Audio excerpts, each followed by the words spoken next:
Good morning.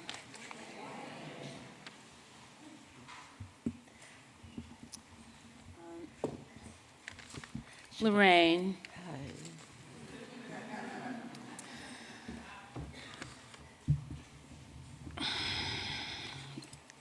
May I say some thanks while you... Yes. Okay. Yes, I wanted to say thanks in a sort of different way. When I was at the last Loophole of Retreat, I commented that we had reached critical mass and that we would no longer be lonely. And actually, at this convening of Loophole of Retreat, what I said before seems like a lifetime ago, because we are no longer afraid of being lonely. We are no longer trying to connect. We are connected. We're no longer standing still, defending a position. We're going forward. This movement is unstoppable. And what makes it unstoppable, it requires thanks to many different elements. And I would like to thank first this audience whose kindness and electric energy and keen wit I have experienced every day since I've been here. And I would also like to thank the participants who have believed deeply in their own individual contributions and have brought that to this communal project. And I would also like to thank, of course, Sadia and Tina for assembling this program, which in its intelligence and its sensitivity, it's just brilliance. To me, this program has been a work of art in itself.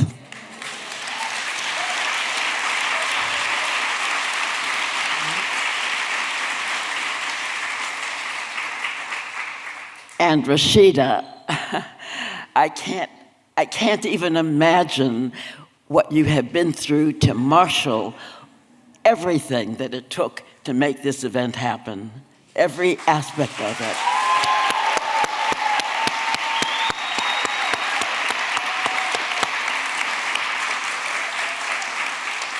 And I want to thank my compatriot and my friend, Simone Leigh. Simone, it has been such a privilege for these past 15 years to watch the growth of your talent and your bravery and the exercise of seemingly incompatible characteristics, your almost implacable will and your generosity.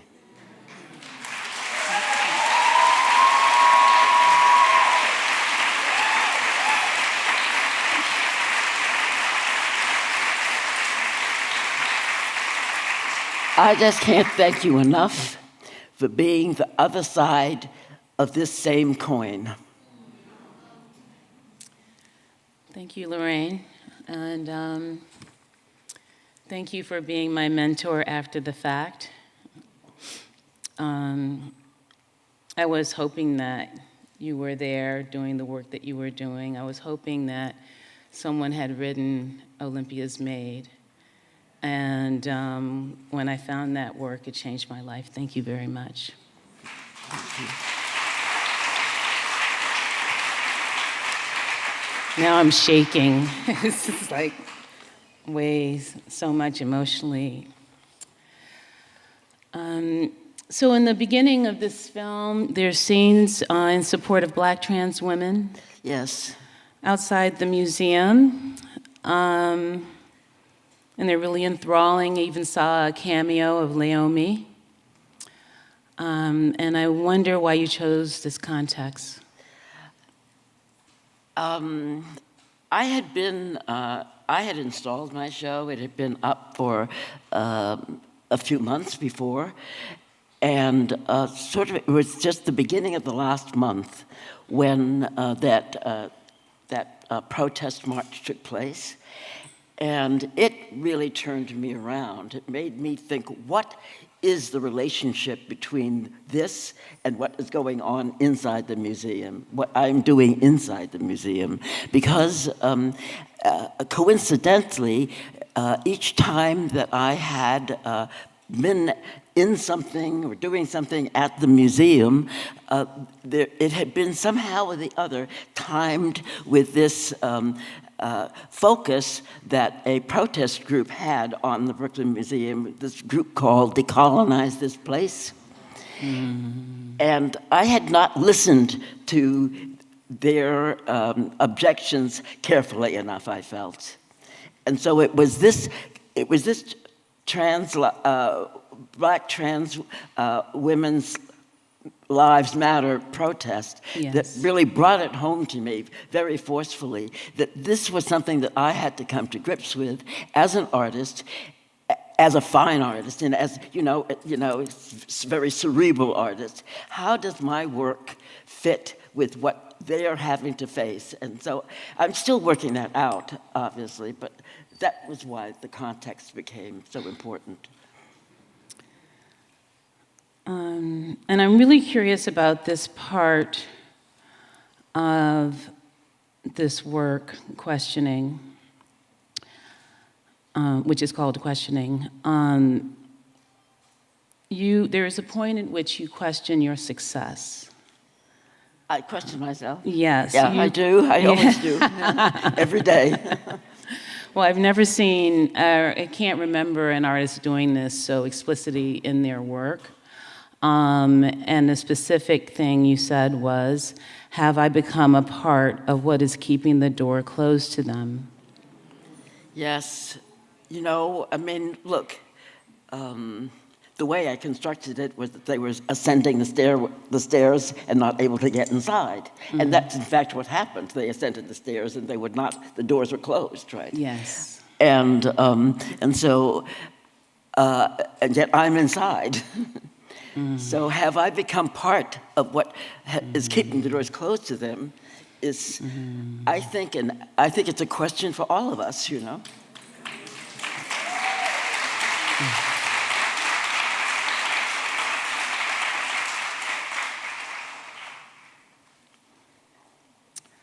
This time, Pitchy Patchy was in tow, which is a specifically Jamaican mask, who presents during Carnival and is obviously derived from West African performance. Yeah. This is the first time I've seen you nod to the history of mass performance so explicitly in your work, and I was wondering if this was a critique of performance as something that was created in the West in the 60s. Well, I think I told you about how life goes around and around in these crazy circles and you can get diverted. Yes. I had begun thinking about, I'd begun thinking about Carnival as a form of protest and critique, really starting in the mid-'60s when I decided to come back to the United States after living in Europe for a while. And because I thought more was happening here. But at that time I was still a writer, and I didn't really kind of know how I was going to use this idea of Carnival critique. So it was just something that was in the back of my mind. And then in the late 70s, I began what was ultimately a change from being a writer into becoming a visual artist, right? And at that point, I had in mind doing something called Indivisible Landscapes, and it was going to be 3 different landscapes. It was going to be rivers, caves, and deserts.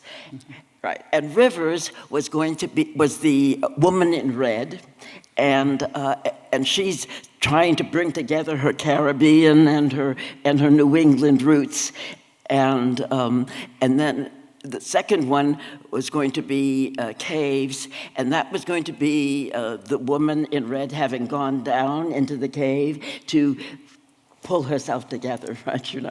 And she comes out of that as a figure that I would say, well, I'm not quite sure what she came out of that as, but all I know is that the third landscape was the deserts, which is, the desert is the traditional space where the mind and the body are cleansed, and that's where the saints of old and the hermits of old, the saints of Europe and the hermits of Africa all went into the desert in order to cleanse themselves and renew themselves and find their true avocations. And so the character that emerged from the desert portion of this trilogy was going to be something I would say would be equivalent to Mademoiselle Bourgeois. And so already I had been thinking about how I was going to use the carnival critique thing in the first part of it, which was the woman in red, right? And so I already had begun to think about some character or other that was going to express this bifurcation of my background and of my personality. And so I had put in beside the woman in red's mother was wearing white, and outside of her house, I planted this green, pasteboard tree, and it had a palm tree. It had a palm tree trunk and an attempt at fir tree foliage, right? So actually, the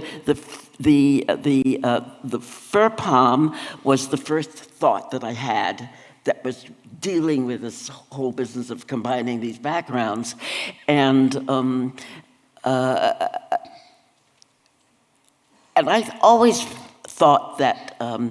But what happened was I got diverted, and I got diverted when I entered into the art world by discovering that it was the most segregated place I'd ever been, and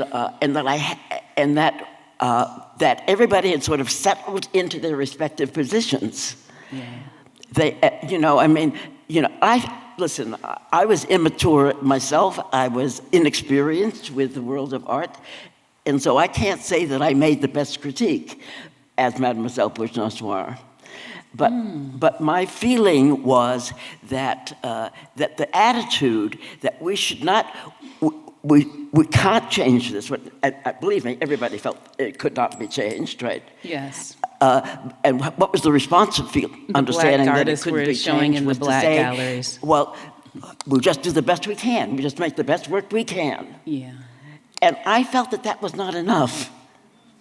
I felt that it can be changed. It must be changed. And so I was calling, as Mademoiselle Bourgeois, I began to call for more radical work. Yeah. And so I did this trilogy. First of all, I realized that I would shout out these poems, and I couldn't keep shouting them out, right? And so, that was going nowhere, right? So I had to start going the next step. And so I did this show called The Black and White Show. So the first, and then after that, I did Art Is. So the Mademoiselle Bourgeois project was first enunciating what the problem is, as Mademoiselle Bourgeois. Then the show that she curated was announcing who the artist should be. And then the third part of it was Art Is, which was who the audience should be. Yeah. And that's where you and I are aligned. So somehow, the energy behind this diversion from who I was as a person and as an artist got diverted. My whole thing was about self-exploration and about trying to pull myself together and to find out who I was.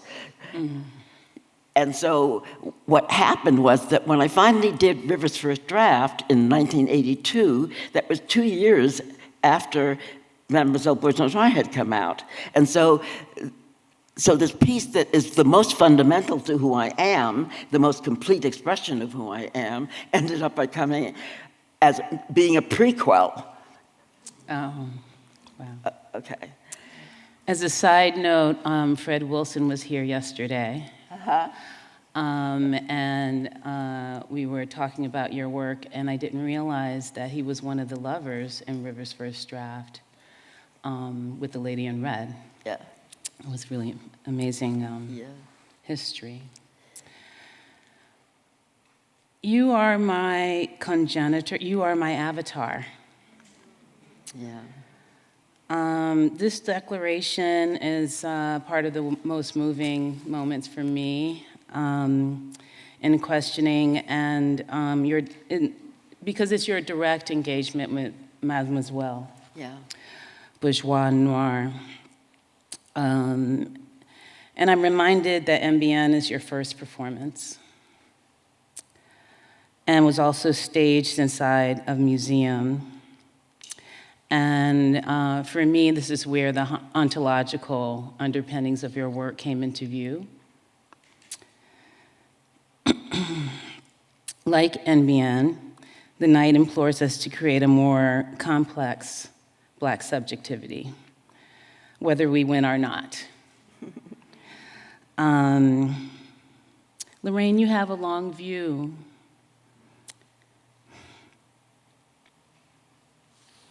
It's been over 40 years since the appearance of NBN, and we're now 30 years since Olympia's Maid, reclaiming Black subjectivity. What changes do you see now?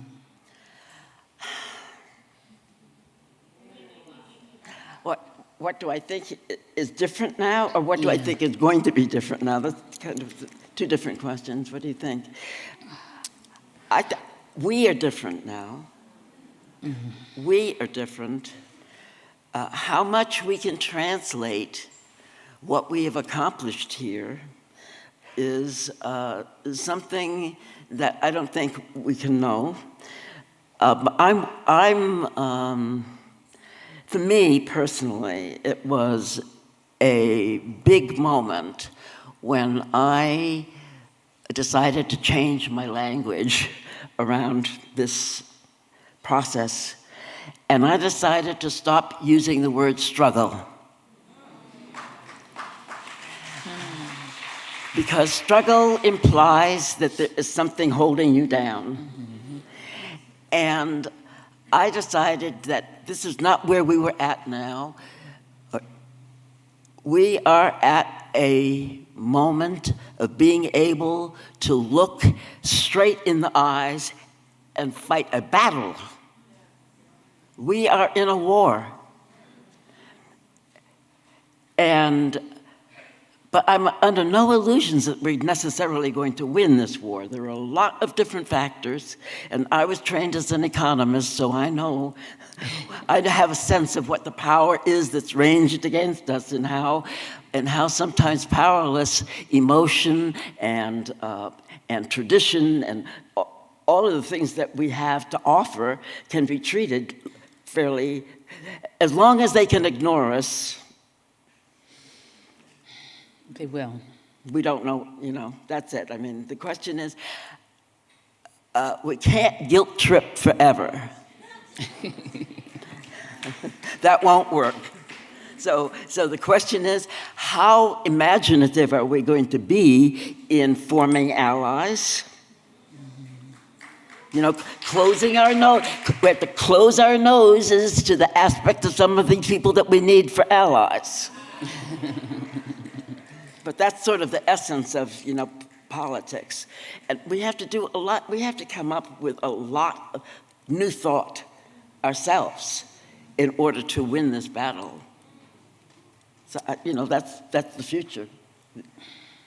I think we should end there. Thank you so much, Lorraine. I love you.